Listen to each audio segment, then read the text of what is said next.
com muita felicidade que venho hoje para falarmos de um tema muito importante: missão do homem inteligente na Terra.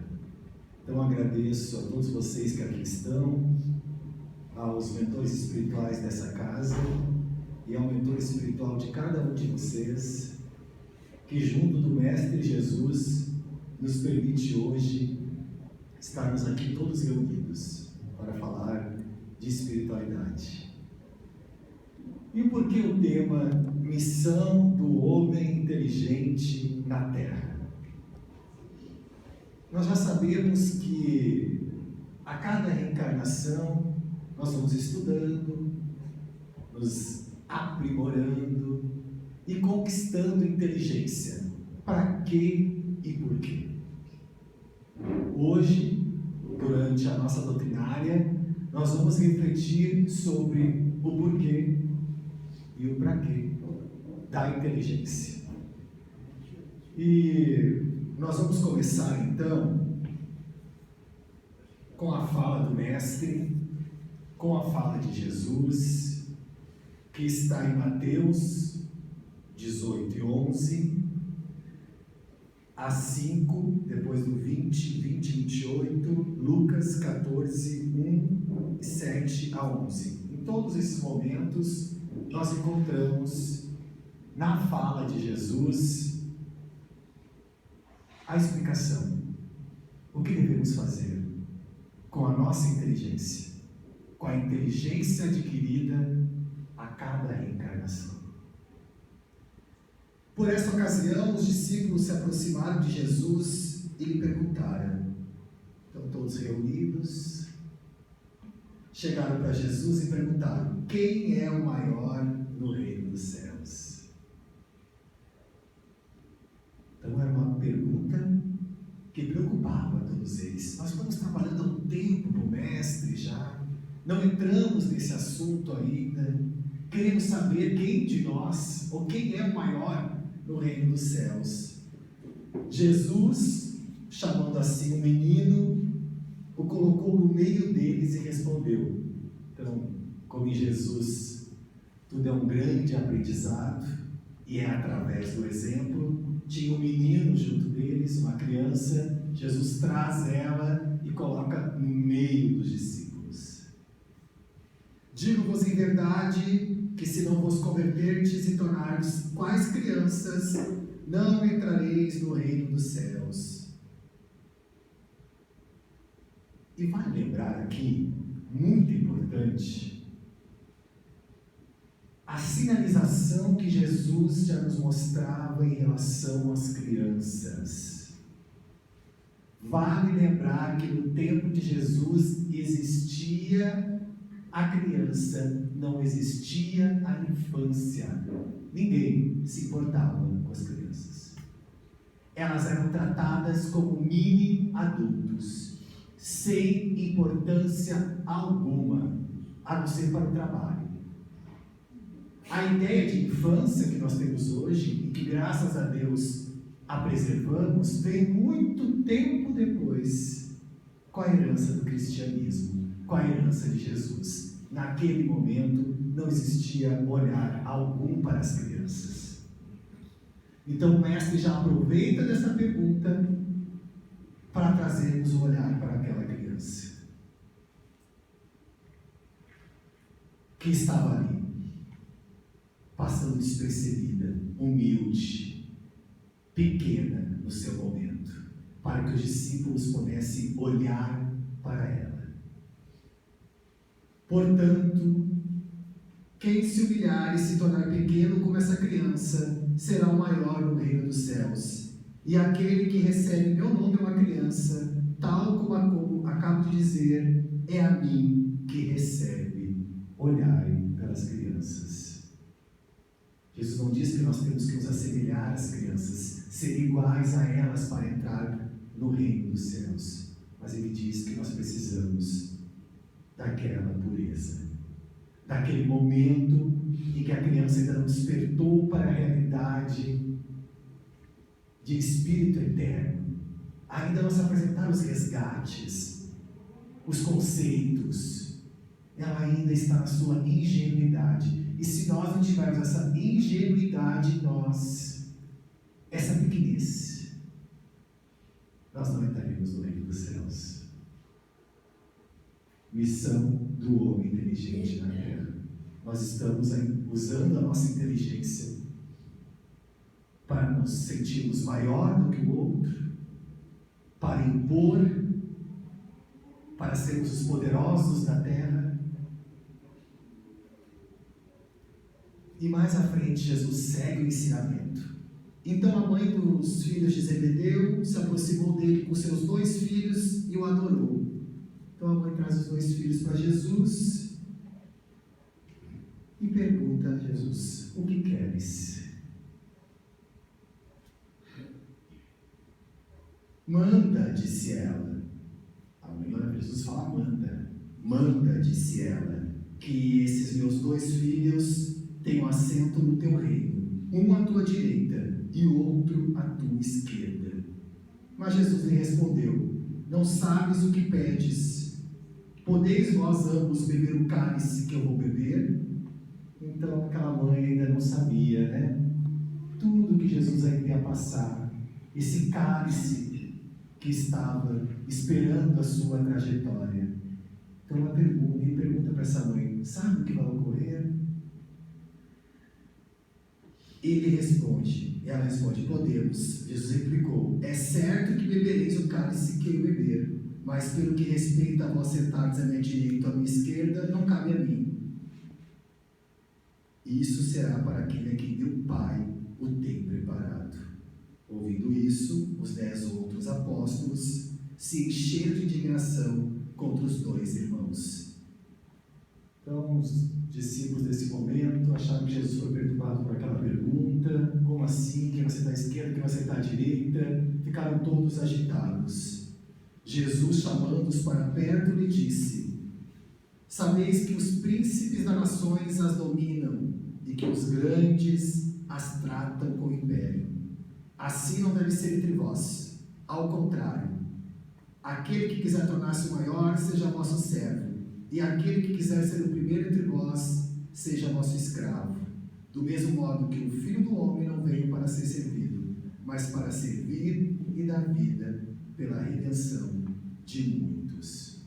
Jesus ali completa o ensinamento anterior, quando os discípulos perguntaram: quem é o maior no reino dos céus? Aquele que serve mais. Não compare o reino dos céus como o reino dos príncipes, dos reis e das rainhas, que nomeiam por sua conta quem é o maior,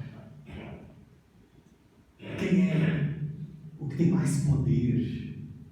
Jesus explica: no reino de Deus é mais profundo. Quem trabalha mais? Quem serve mais? Porque eu, de Jesus, eu vim para servir. E ele completa o ensinamento para que nós possamos entrar aqui no Evangelho segundo o Espiritismo e falar sobre a missão do homem inteligente na Terra. Era um dia de sábado. Jesus entrou na casa de um dos principais fariseus para ir fazer sua refeição. Os que lá estavam observavam. Então, notando que os convidados escolhiam os primeiros lugares, propôs ele uma parábola dizendo: então aqui Jesus deixa um grande ensinamento para todos nós, que se nós aplicarmos para a nossa vida constantemente, saberemos o nosso lugar. Quando formos convidados para bodas, o que podemos aqui chamar de festas, né?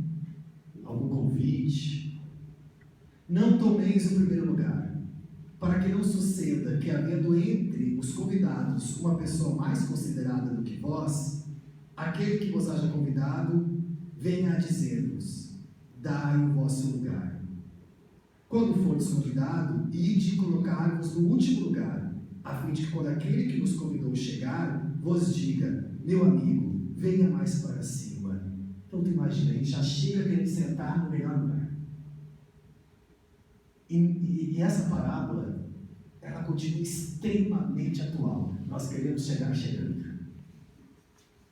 E Jesus fala: cuidado, esse lugar já pode estar preparado para outra pessoa e você vai ter que ficar constrangido a sair. Então, mais humilde, porque sabendo da tua importância, você será chamado e será colocado ao lado, à direita, à esquerda.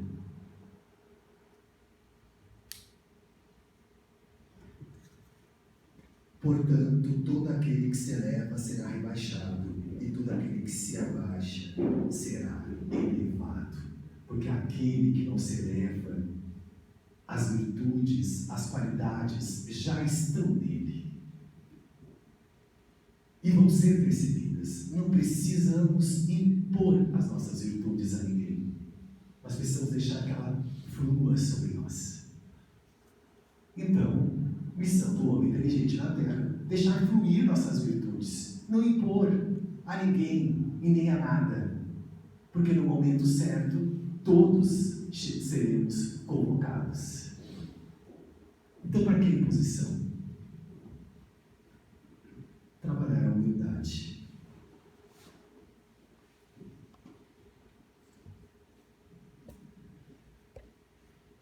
Então, para que nós possamos começar, bem-aventurados pobres de espírito, nós já entendemos que pobres de espírito são todos aqueles que se preocupam com a espiritualidade.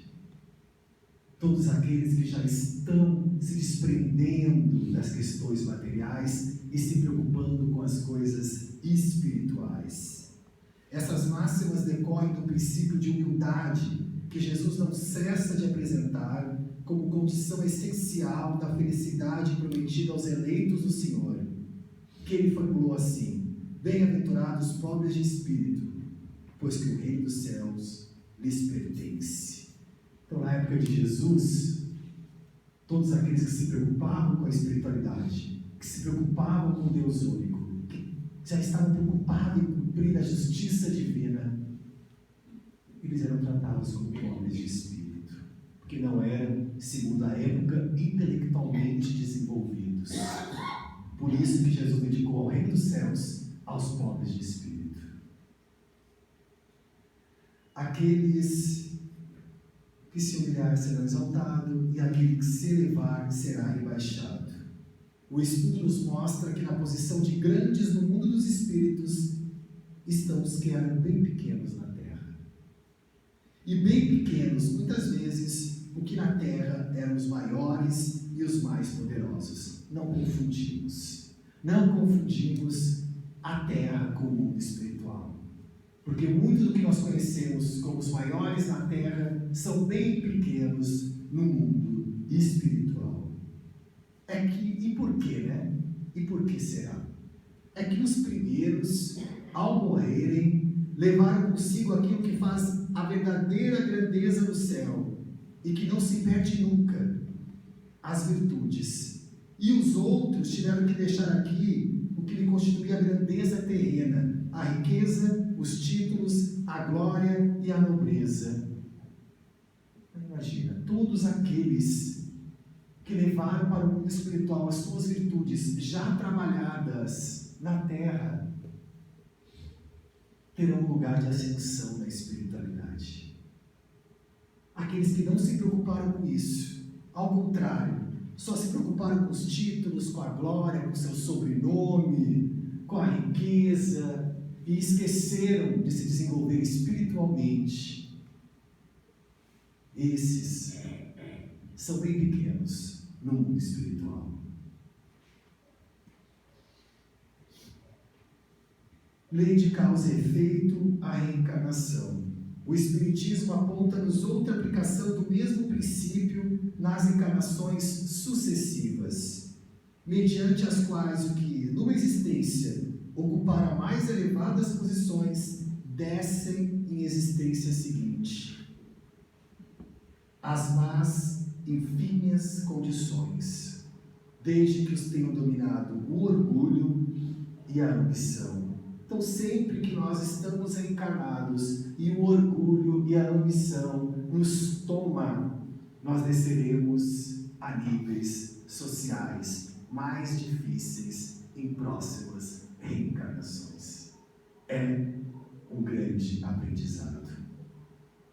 Isso não quer dizer que numa atual encarnação nós adquirimos uma riqueza por fruto do nosso nosso trabalho, desenvolvemos, ajudamos mais pessoas, desenvolvemos inteligências para Deus, está tudo certo.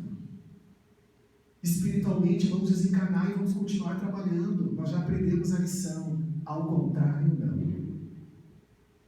Ao contrário, nós vamos ter que recomeçar a missão. Muitas vezes na escassez, na dificuldade, na falta de. É um ensinamento, é a lei do retorno.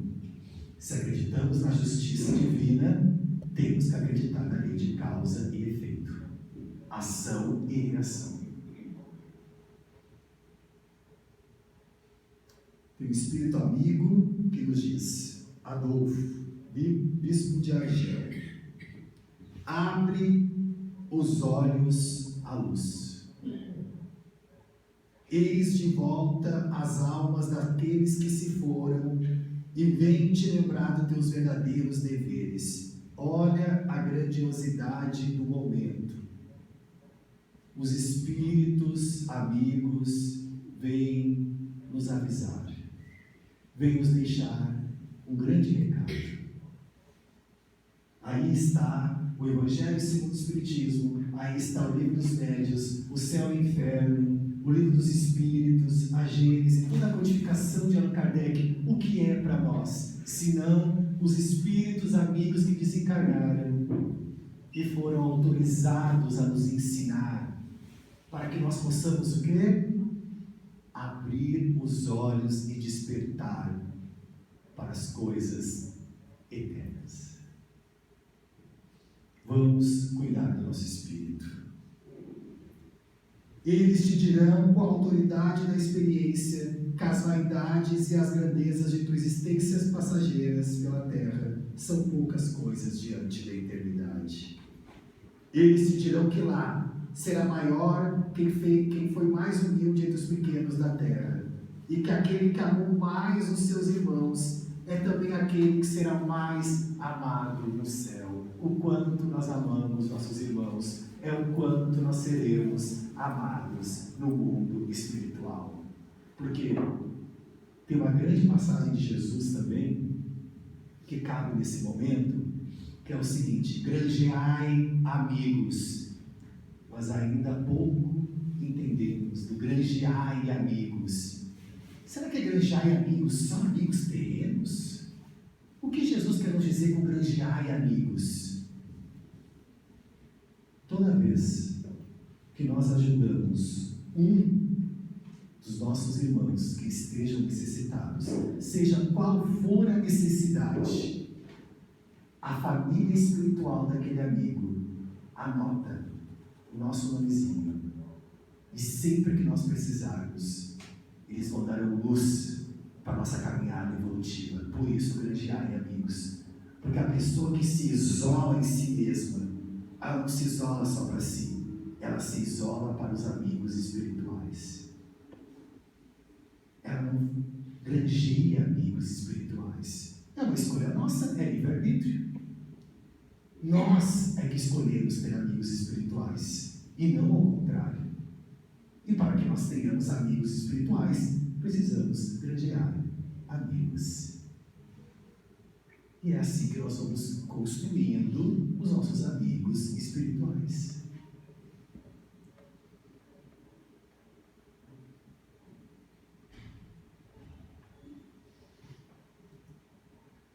Não procurei, pois, na terra os primeiros lugares, nem vos colocar acima dos outros, se não quiserdes ser obrigados a descer. Buscai, ao contrário, o lugar mais humilde e mais honesto, porquanto Deus saberá dar-vos o mais elevado no céu, se o merecerdes. Cabe ao nosso trabalho, a nossa humildade, a nossa modéstia, e o lugar que nos pertence no céu cabe a Deus, conforme o nosso merecimento. E desde agora nós estamos construindo o nosso lugar na espiritualidade. Muitos de nós que aqui estão já deixaram trabalhos a caminho da espiritualidade. Esses trabalhos estão sendo continuados por nossos amigos. nós retornaremos para esses trabalhos. Muitas coisas, amigos, já foram começadas. A lei do esquecimento faz com que nós não lembramos disso. Mas muitos de nós, sim, já começou o trabalho. E é bom que nós possamos despertar para isso, para entender se agora estamos valorizando a nossa atual reencarnação. Se estamos dando continuidade aqui na Terra para que mais trabalhos para o Cristo continuem. É um despertar. Todos nós temos virtudes, todos nós temos inteligência, todos nós temos algo de nós que pode e deve ser doado ao próximo. E eu não estou falando aqui de material, eu não estou falando de dinheiro, eu não estou falando de bens, eu estou falando de virtudes. Cada um de nós tem uma ou mais virtudes em particular que pode ajudar ao outro para se desenvolver. Onde estaríamos nós se não fossem nossos professores, por exemplo, que nos ensinaram a ler, a escrever, a falar corretamente, a saber o que falar? Se não fossem esses professores aceitar essa missão, por quê? Vamos começar, né? Não está vinculado ao financeiro, senão faria uma outra graduação, né? Não é um financeiro que nos atraia a cursar licenciatura, são outras coisas. Tanto que aquele que não for por missão, lá não fica. Porque é preciso aqui o coração, é preciso ter vontade de mudar, transformar, de fazer as nossas virtudes.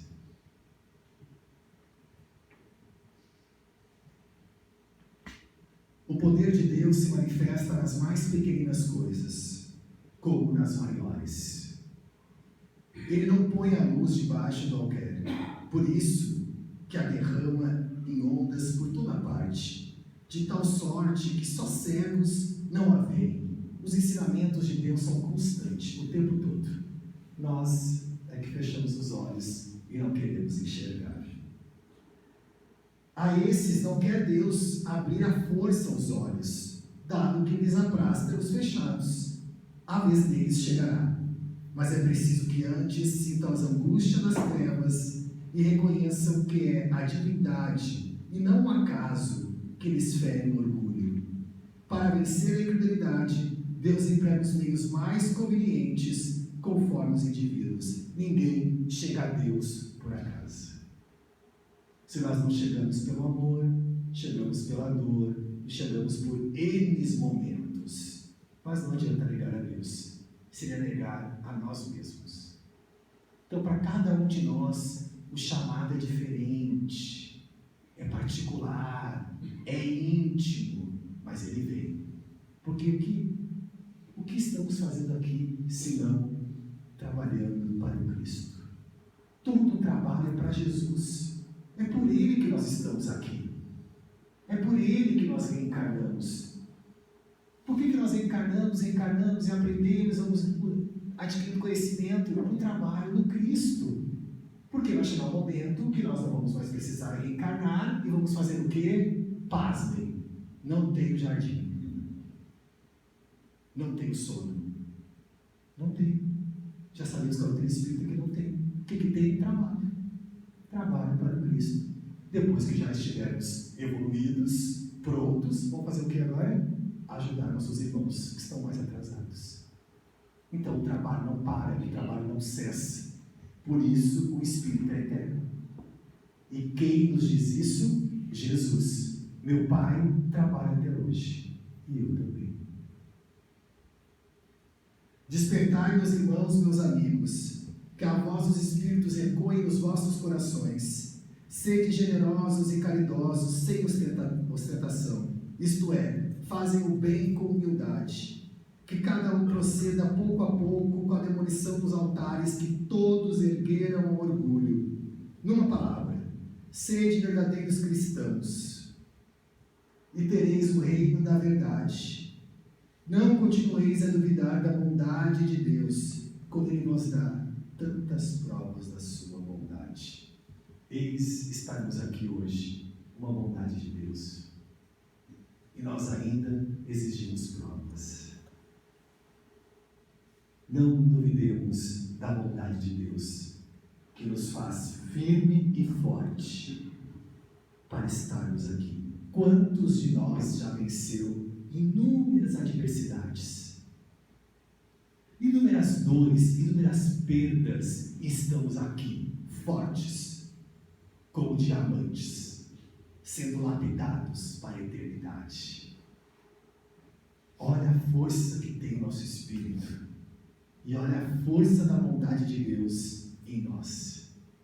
Somos criados fortes, assim como o Criador.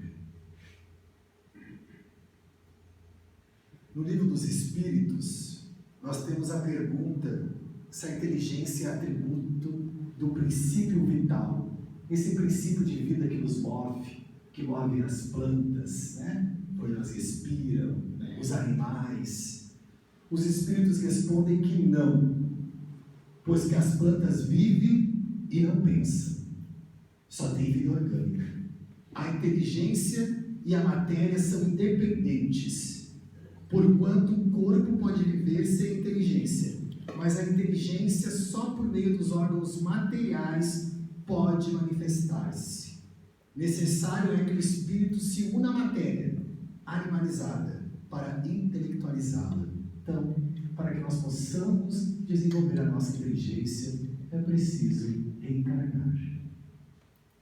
É preciso ter um corpo que nós vamos desenvolvendo, nós vamos estudando, e aí nosso espírito vai evoluindo. Olha a importância da reencarnação e a importância de estarmos aqui. Se estamos estudando, tudo bem. Se não estamos, temos que buscar estudar, porque isso vai facilitar nossas vidas futuras também.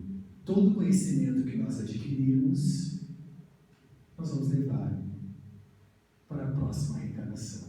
Vai ser um benefício agora e um benefício depois também. E qual é a fonte da inteligência? Já o dissemos, a inteligência universal. A inteligência é uma faculdade própria de cada ser e constitui a sua individualidade moral. Todos a temos e todos temos que desenvolvê-la. Inteligência e moral. Moral, para o que eu vou fazer com essa inteligência agora?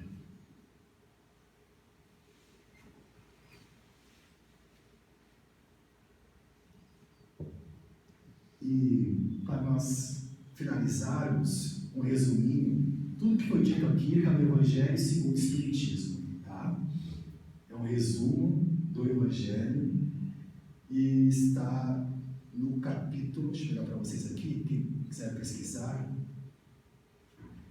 deixa eu voltar um pouquinho aqui, que eu anotei o capítulo, é o capítulo 7, tá? E todos os itens que compõem o Evangelho segundo o Espiritismo. E tem uma mensagem final muito bonita do Ferdinando, o Espírito Protetor. Não vos ensoberbeis do que sabeis, porquanto esse saber tem limites muito estreitos no mundo que habitais. A gente sabe, mas sabe pouco. Tem muito mais ainda. Se Deus em seus desígnios vos fez nascer no meio onde pudeste desenvolver a vossa inteligência, é que quer que a utilizeis para o bem de todos. Então já sabemos, se temos inteligência, é para o bem de todos. É uma missão que vos dá, pondo-vos nas mãos o instrumento com que podeis desenvolver, por essa vez, as inteligências retardatárias e conduzi-las a Ele. Que é um trabalho dos professores, mas também um trabalho de todos nós. Conduzir os irmãos até Deus. A inteligência é rica de méritos para o futuro, mas sob a condição de ser bem empregada. Porque se não é bem empregada, o que acontece? Nós resgatamos o que fizemos na próxima, ou até mesmo nessa. E aí usamos a inteligência contra nós. Não podemos.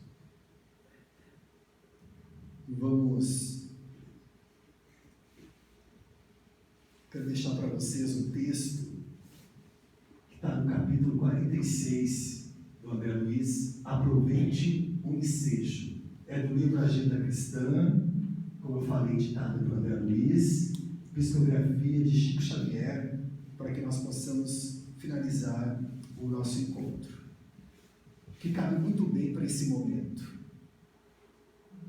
da doutrinária.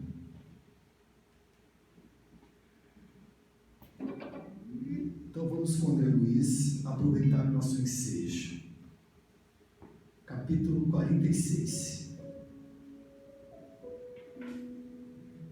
Não é um companheiro dócil que exige a sua compreensão fraternal mais imediata.